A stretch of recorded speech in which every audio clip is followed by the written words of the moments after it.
আর দ্বিতীয়ত যে বিষাক্ত আলোচনা হয়, আমি একে জ্ঞানগর্ভ আলোচনা বলি না, এগুলো ইসলামের সম্বন্ধে বিষাক্ত আলোচনা। আর এই দ্বিতীয় ধরনের আলোচনা হয় যখন মানুষ নিজেরাই অন্যের বিচার করা শুরু করে। তারা আল্লাহর চেয়েও কঠোরভাবে আপনার বিচার করতে চায়, আল্লাহর চেয়েও কঠোরভাবে বিচার করতে চায়। তারা মানুষকে কেবল বলতে থাকে তারা জাহান্নামের আগুনে পড়বে, এটা হারাম, অথচ আপনি ফুকাহাদের মতামত সম্পর্কে কিছুই জানেন না। আপনি নিজে ভাবছেন এটা হারাম, তাই সে ধারণা সারা দুনিয়ার উপর চাপিয়ে দিতে চাইছেন। কিসের ভিত্তিতে সিদ্ধান্ত দিচ্ছেন? কোথায় পেলেন এই অভিমত? আমি একটা মজার ঘটনা বলি। আমার এক বন্ধু শেখ আব্দুল নাসের, আপনাদের কেউ হয়তো তাকে চিনতে পারবেন। শেখ আব্দুল নাসের আর আমি এক ডিনারে গিয়েছিলাম। ডিনারে আরও মানুষ ছিল আমাদের সাথে। তাদের মাঝে একজনের দাড়ি ছিল খুবই ছোট, লোকটার বেশ ছোট দাড়ি ছিল। একজনের দাড়ি ছিল খুবই ছোট, লোকটার দাড়ি বেশ ছোট ছিল। এই ভাইটার পাশের জনের আবার লম্বা দাড়ি ছিল। লম্বা দাড়িওয়ালা ভাইটা ছোট দাড়িওয়ালা ভাইটির দিকে তাকিয়ে বললেন, ভাই আপনার মুখটা তো হারাম।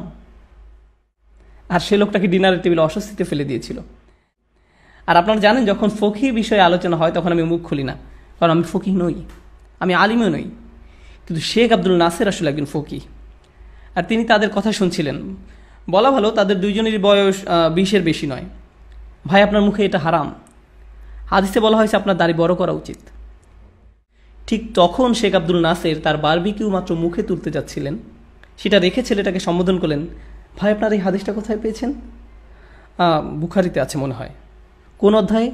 এই হাদিসের রাবিকে কে বর্ণনা করেছেন? কাদের কাছে বর্ণনা করেছেন? সাহাবারা হাদিসটি কিভাবে বুঝেছিলেন? তাবেঈগণ কিভাবে বুঝেছিলেন? ইমাম বুখারী নিজে হাদিসটির ব্যাপারে কি বলেছেন? ফাথুল বারীতে হাদিসটির কি ব্যাখ্যা করা হয়েছে? মালিকি মাযহাবে কি ব্যাখ্যা হয়েছে? শাফিঈ মাযহাবে কি ব্যাখ্যা হয়েছে? তখন সেই ভাই বলল, আপনি আমাকে অস্বস্তিতে ফেলছেন, দয়া করে অপমান করবেন না। শেখ বললেন, হ্যাঁ ঠিক, আমি আপনাকে অপমান করছি, কারণ আপনি ওই ভাইকে অপমান করেছিলেন। আপনি ঠিকমতো জানেন না, অথচ আপনি সব বিষয়ে হালাল কিংবা হারাম আখ্যা দিয়ে ফেলেন। আপনার কোনো যোগ্যতা নেই। আপনার গভীর আলোচনার মধ্যে দিয়ে যেতে হবে এটা বলার আগে যে মহান আল্লাহ কোনো কিছুকে নিষেধ করে দিয়েছেন। আপনার যথেষ্ট সচেতন থাকতে হবে। এটা কোনো ছোটোখাটো বিষয় নয়। তিলকা হুদুদাল্লাহ, এটা আল্লাহর নির্ধারিত পথ। আপনি সব কিছুকে এভাবে হারাম হারাম বলে ঘোষণা দিতে পারেন না। আর আপনি এটা বলে দিতে পারেন না কে জাহান্নামের আগুনে নিক্ষিপ্ত হবে, কে সঠিক পথে আছে আর কে পথভ্রষ্ট। আমি যে আয়াত নিয়ে কথা বলেছি এর শেষ দিকে আপনারা দেখবেন, ইন্না রাব্বাকা হুয়া আ'লাম বিমান দাল্লা আন সাবিলিহি, আপনার রব তিনিই জানেন কে পথভ্রষ্ট, আপনি নন। এই সিদ্ধান্ত দেওয়ার অধিকার আপনার নেই। কিন্তু আমরা খুব তাড়াতাড়ি মানুষকে বিচার করে ফেলি। আসলে আমরা মানুষকে বিচার করায় এতটাই দক্ষ যে মসজিদে ঢোকার সাথে সাথেই আমরা তার সম্পর্কে সিদ্ধান্তে চলে আসি। আপনি তার দিকে তাকিয়ে দেখেন, ও দাড়ি ছোট, তারপর টাকনুর দিকে তাকিয়ে দেখলেন, এতেই যা বোঝার বুঝে যান। কত জলদি আপনি মানুষকে জাহান্নামে পাঠিয়ে দিলেন।